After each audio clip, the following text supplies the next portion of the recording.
তো চলো বন্ধুরা, চলে আসলাম আবার সোমবারের একটা ভিডিও নিয়ে। সেই তোমাদের পরিচিত একটা ভিডিও। এটা যতদূর সম্ভব 9 নম্বর হবে। সোমবার মানে গতকাল গিয়েছিলাম। তো কাউন্টিং করতে করতে করতে করতে লাস্টে না শিবরাত্রির পর থেকে ভুলে গেছি। তো যেইটুকুনি মনে আছে আপাতত, এটা গতকাল 9 নম্বরই ছিল। 16 সোমবার কিন্তু করছি না, আমি জাস্ট কাউন্টিং করতে ভালো লাগছে, কাউন্টিং করি প্রত্যেক সোমবার। তো চলে গেলাম বাবার মাথায় জল ঢালতে। তো সব কিছু রেডি টেডি করে তারপর আমি ভিডিওটা শুরু করি। হয়তো তোমাদের মনে প্রশ্ন জাগে, তুমি বারবার বলো যে লোক দেখানো ঠাকুর পুজো ভালো লাগে না, তাহলে ভিডিও করো কেন? আমার আনন্দটা তোমাদের সঙ্গে শেয়ার করি, আমার ভালো লাগাটা তোমাদের মাঝখানে একটু মানে রেখে যাই।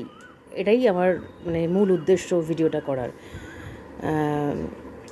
আমি শিবকে কতটা ভালোবাসি দেখো তোমরা, এটা ঠিক নয় মানেটা।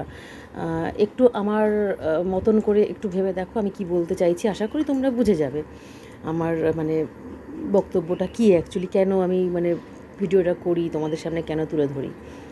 তো একটু ফাস্ট ফাস্ট করতে না তো ভিডিওটা অনেক বেশি লেন্দি হয়ে যায়, লং হয়ে যায়।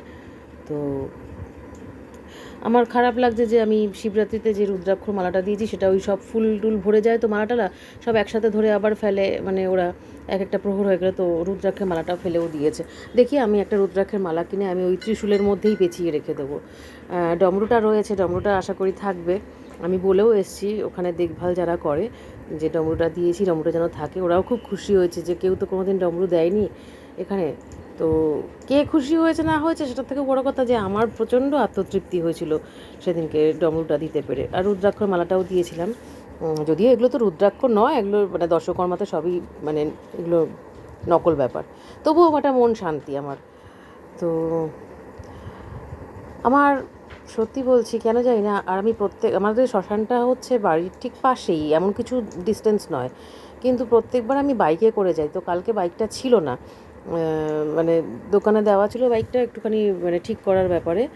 তো আমি কালকে হেঁটে হেঁটে যাবো, যেহেতু আমার পায়ে একটা প্রবলেম হয়ে গেছে ক্যান্সার ট্রিটমেন্ট করতে গিয়ে, তোমরা সবাই জানো। তো সেই ক্ষেত্রে আমি হেঁটে হেঁটে যে গেছি, আমার তো দুপুর হয়ে গেছিলো, কাজকর্ম সেরে স্নান টান করে ঘরের ঠাকুরকে পুজো দিয়ে তারপর আমি যাই। তো আমার খুব মনে হচ্ছিলো যে দুপুরবেলা গরম পড়ে গেছে, কি করে যাব, পারবো কি পারবো না। তারপরে এই পায়ে প্রবলেম, লেফট নিটা প্রবলেম হয়ে গেছে ক্যান্সার ট্রিটমেন্টের পর থেকে। তো আমি জানি না, মানে সত্যি কথা বলছি, কি করে যেন আমি চলে যেতে পারলাম, মানে আমার এবং চলে গিয়ে যতটা না আনন্দ পেয়েছি, ফিরে আসার পরে তার থেকে দ্বিগুণ আনন্দ পেয়েছি যে মানে বাবা যে আমাকে টেনে নিয়ে গেলেন, মানে তোর কিচ্ছু হবে না, পায়ে সমস্যা হবে না, দেখবি আমার কাছে আসলে তোর পায়ের সমস্যাও সেভাবে তোর অনুভূতি হবে না।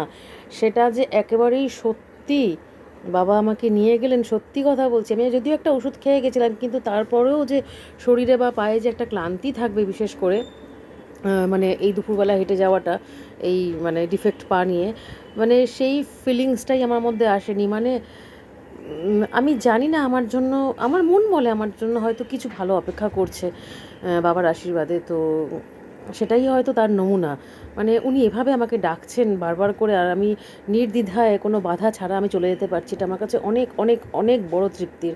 তারপরে ওখানে আমি যে জব কাউন্টারটা কিনেছি ওটা তো আমি নিয়েই যাই, ওখানে গিয়ে তারপর আমি ওটা 108 বারের জায়গায় কালকে আমি 151 বার আমি বাবা তারকনাথের মন্ত্র জপ করেছি। তোমাদের ভিডিওটা ভালো লাগলে লাইক কমেন্ট শেয়ার করতে বলো না, আর সাবস্ক্রাইব করো।